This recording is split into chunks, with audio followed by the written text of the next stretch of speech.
Ladies and gentlemen, please welcome Alexis Contreras.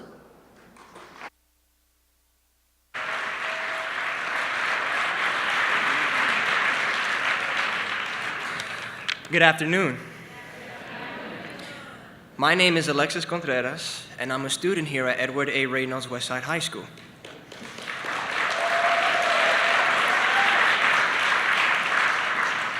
I am of Dominican descent, which derives from Taino Indian and African American tribes. People also know me as Rapio, which is my b-boy name. A b-boy is short for breaker boy and represents breakdancing.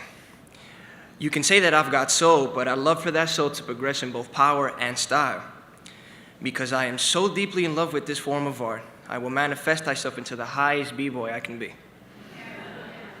On behalf of all the students and faculty here at Westside, we thank you for visiting our school and bringing awareness to the important issue of kids' health.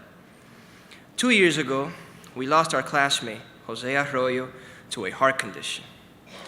Jose was my soul brother. Although he was active, Jose constantly battled his weight and maintained an overwhelming stress level that had a negative impact on his life. So you can see that combating childhood obesity and building healthier lives are issues that we take seriously here at Westside. Over the last few years, our principal, vice principals, and teachers have worked hard to make our school a healthier place. And when we talk in class about healthy role models, someone who helps us understand why it's important to eat the right kind of food and shows us all different ways we can be active, one person's name always seems to come up. I know you're all thinking it too. First Lady Michelle Obama.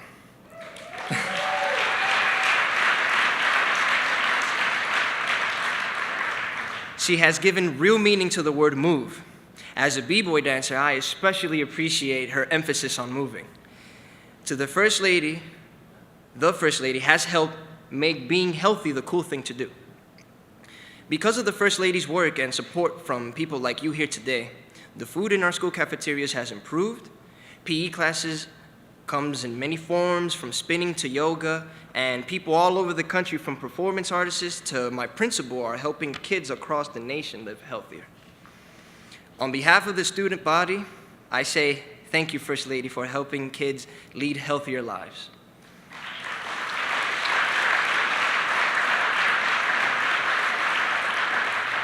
Ladies and gentlemen, it is my honor to introduce the First Lady of the United States, Michelle Obama.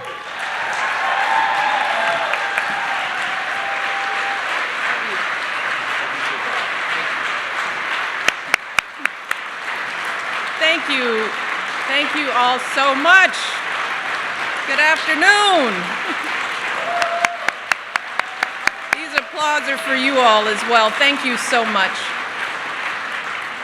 Rest yourselves, rest yourselves. It is, it's beyond a pleasure for me to be here with all of you. I want to start by thanking Alexis for that very kind introduction and for his wonderful remarks. And I told Alexis that I love him, I'm proud of him, but I am proud of him and all of the students here and the staff, the faculty, for all they're doing, not just to stay healthy, but to honor Jose's memory. Absolutely. I also want to recognize Risa Lavizo More. Yes. There is Risa. You have been truly an outstanding leadership of RWJF, and it's just been a tremendous joy to work with you. You have been such a trooper. You've been on the South Lawn running around. She does a lot of crazy stuff on behalf of Let's Move. She is a true leader of the cause, and I have just been lucky to get to know you and to work with you. I also want to acknowledge Senator Bill Frist, who is here. Senator, thank you for your terrific work. Not just with RWJF, but also with the Partnership for a Healthier America. It has been wonderful partnering up with you on this very important issue, and I'm grateful for your leadership as well. And of course, I want to give a big shout out to those fabulous master chefs for showing us how to whip up healthier versions of our favorite foods. I didn't get to eat anything, but that's okay. I'm going to try and get something later. I appreciate them for being here. But most of all, I'm here because I want to thank all of you. And I want you to know that I am truly inspired by you. I've learned so much from all of you here in this room. And I am so grateful to you for everything you're doing to give our kids the healthy futures they deserve. You all have been such important leaders and partners in our work on this issue. And this year, as we mark the 5th anniversary of Let's Move, yeah. I wanted you all to be the first to know the theme that we've chosen for what will be an anniversary year. And that theme is Celebrate, Challenge, and Champion. Now, the celebrate part of the theme is obvious because we've got a lot to celebrate. Together, we've started a national conversation on this issue, and we're seeing changes at every level, from individual families to schools to the halls of Congress. Nationwide, childhood obesity rates have finally stopped rising, and obesity rates are actually falling among our youngest children. So we will be celebrating the national leaders who made these successes possible, folks like all of you. But we'll also be celebrating the unsung heroes, the mom or dad making healthier choices at the supermarket, the corner store owner who installed a refrigerator so he can sell some fresh produce in his neighborhood, and folks like the principal of this wonderful school, Principal Jean McTavish.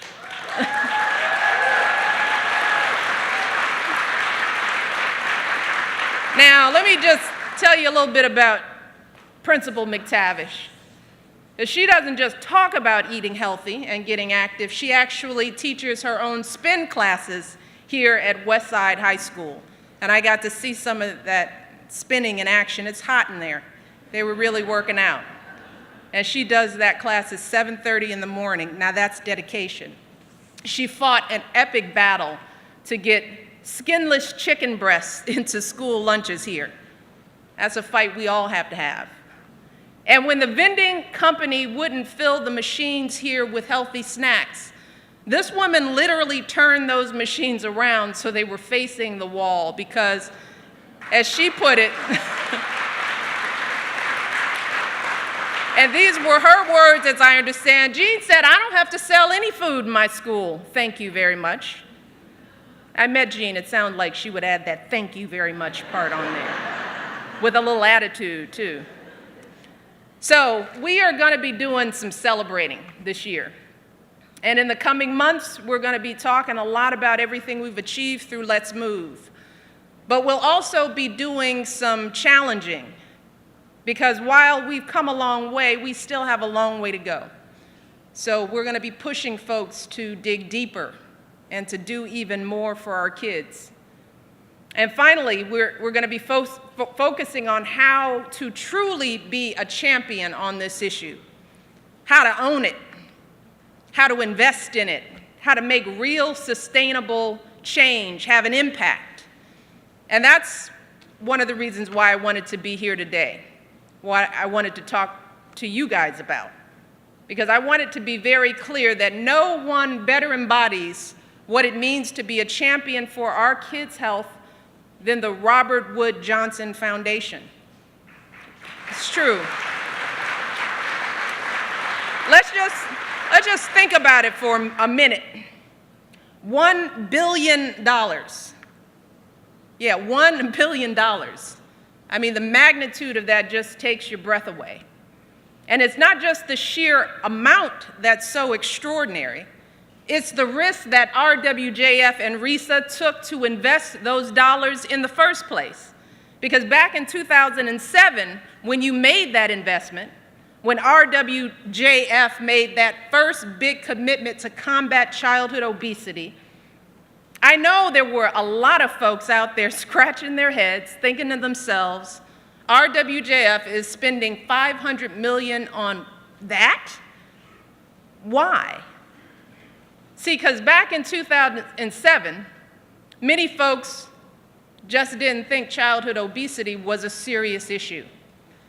And many folks who did think it was a serious issue didn't want to go anywhere near it because it seemed like an impossible problem, one so big and so complex and so entrenched, it was hard to even know where to begin.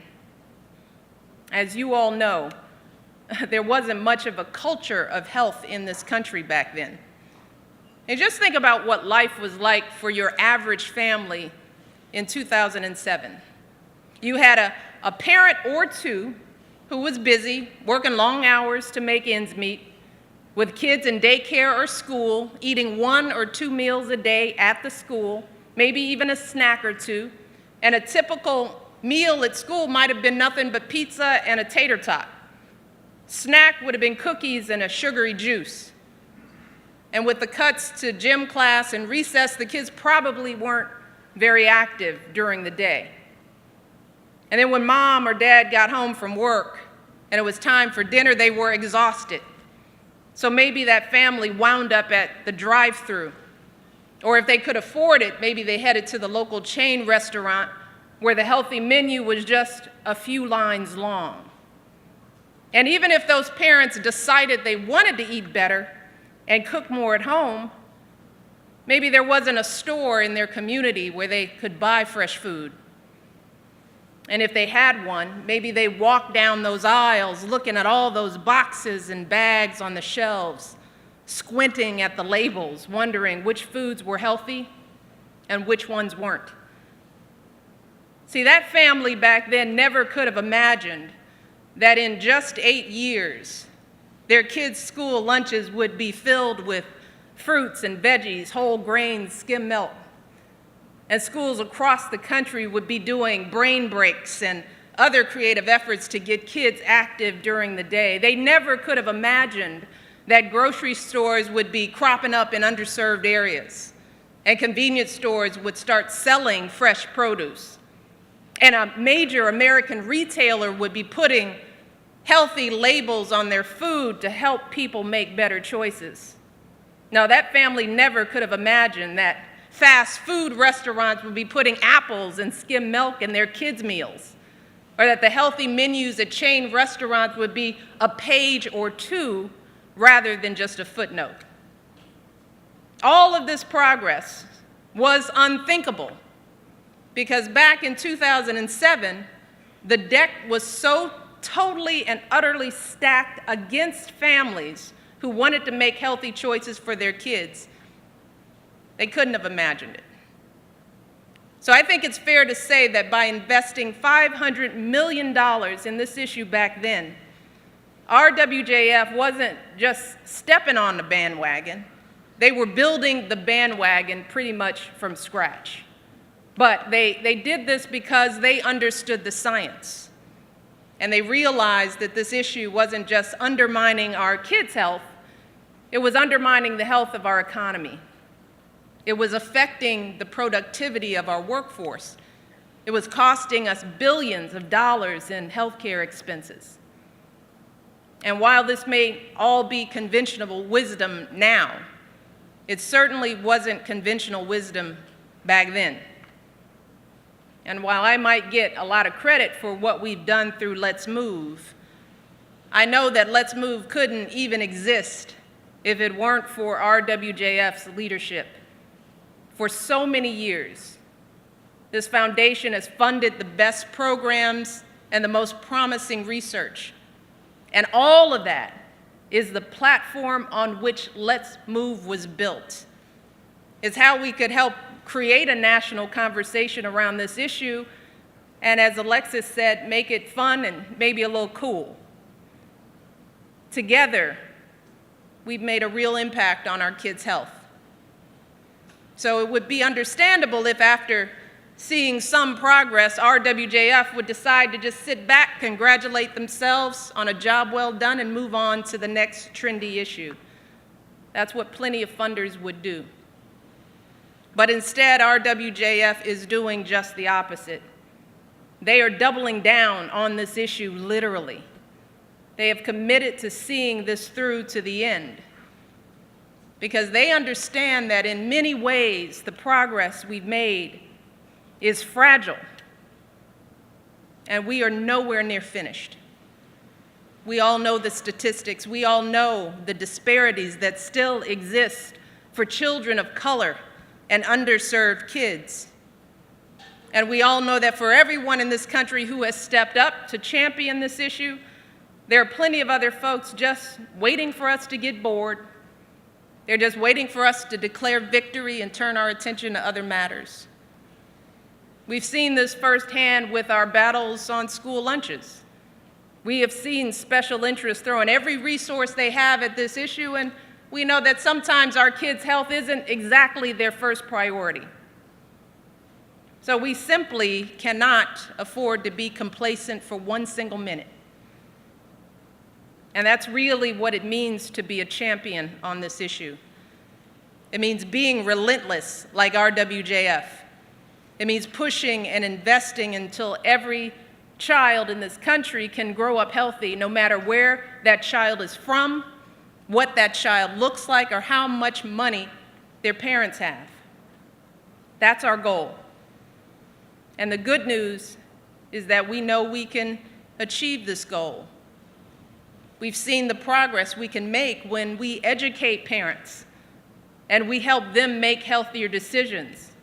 And we've seen how those decisions then drive companies to create healthier products.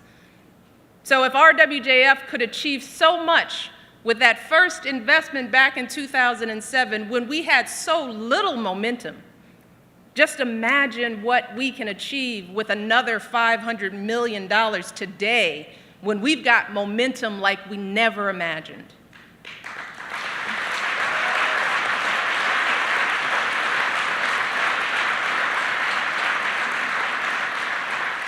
So today, with this additional investment, RWJF has thrown down the gauntlet. They are in. They're setting the standard for what it means to be a champion. And while most of us don't have $1 billion to invest, I don't. We should all be rising to meet this standard in our own way. And that's really the challenge part of our Let's Move 5th anniversary theme. I want to challenge you and folks across the country to make an RWJF kind of commitment at your own scale. I want you to really dive into this issue in your schools, your organizations, communities, your companies, your families, wherever you are a leader and a decision maker. Dive in. And I know this isn't easy.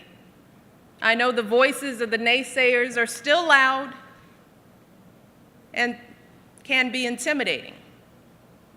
But if RWJF could invest $500 million back when most folks didn't even think childhood obesity was a problem, and then invest $500 million more today, then we have to say to ourselves, surely we can push the envelope and aim just a little higher in our own efforts. If Principal McTavish can get on an exercise bike in front of a bunch of teenagers, if she can take on vending companies and work with folks across the entire city food service system to get healthy food to her students, then surely we can help more parents make healthy choices for their kids. I know we can do this. I have seen it with my own eyes, as have all of you. And if we keep on pushing and innovating and moving forward, then I know that together we can give all our kids, every last one of them, the healthy futures they so richly deserve. So thank you all again. Thank you for everything that you've done, everything that you will continue to do. I'm doubling down, and I look forward to working with all of you in the months and years ahead. Congratulations, and thank you so much. Thank you for having me.